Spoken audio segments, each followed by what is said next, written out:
அண்மை செய்தியாக பார்த்து வருகிறோம். தனுஷ் ஐஸ்வர்யா இடையே 2004 நடைபெற்ற திருமணம் ரத்து செய்யப்பட்டிருக்கிறது. தொடர்பான அண்மை செய்தியை பார்த்து வருகிறோம். மேலும் இவர்களோடு இணைகிறார் செய்தியாளர் மதியழகன். வணக்கம், விவரங்களை வழங்கலாம். நடிகர் தனுஷ் ஐஸ்வர்யா இடையே கடந்த 2004ஆம் ஆண்டு திருமணமானது நடைபெற்றது. இந்த நிலையில் இந்த திருமணத்தை ரத்து செய்ய கோரி இருவரும் சார்பிலும் சென்னை உயர்நீதிமன்ற வளாகத்தில் இருக்கக்கூடிய குடும்ப நல நீதிமன்றத்தில் மனு தாக்கல் செய்யப்பட்டிருந்தது. அந்த மனுவை பொறுத்தவரை 2004ஆம் ஆண்டு நடைபெற்ற தங்களது திருமணத்தை ரத்து செய்ய வேண்டும் என்று கோரிக்கையானது விடுக்கப்பட்டு இருக்கிறது. இந்த வழக்கு நீதிபதி எஸ் சுபாதேவி முன்பு நடைபெற்ற நிலையில் 3 வாய்தாக்களுக்கு இருவரும் விசாரணைக்கு நேரில் ஆஜராகவில்லை.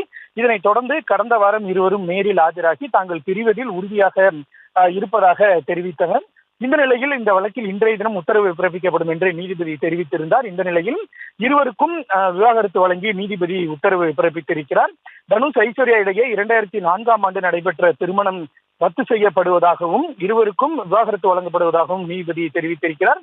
இருவரும் பரஸ்பரம் விவாகரத்து கோரி கடந்த ஏப்ரல் மாதம் மனு தாக்கல் செய்திருந்தனர். இந்த மனு மீதுதான் தற்பொழுது சென்னை உயர்நீதிமன்ற வளாகத்தில் இருக்கக்கூடிய முதன்மை குடும்ப நல நீதிமன்றமானது இந்த உத்தரவை பிறப்பித்திருக்கிறது. இதன் மூலம் தனுஷ் ஐஸ்வர்யா இடையே கடந்த 2004ஆம் ஆண்டு நடைபெற்ற திருமணம் ரத்து செய்யப்பட்டு இருக்கிறது. தற்பொழுது ஏற்கனவே கடந்த சில ஆண்டுகளாக இருவரும் பிரிந்து வாழும் நிலையில் தற்பொழுது சட்டப்படி இருவருக்குமான பிரிவை நீதிமன்றம் வழங்கி இருக்கிறது.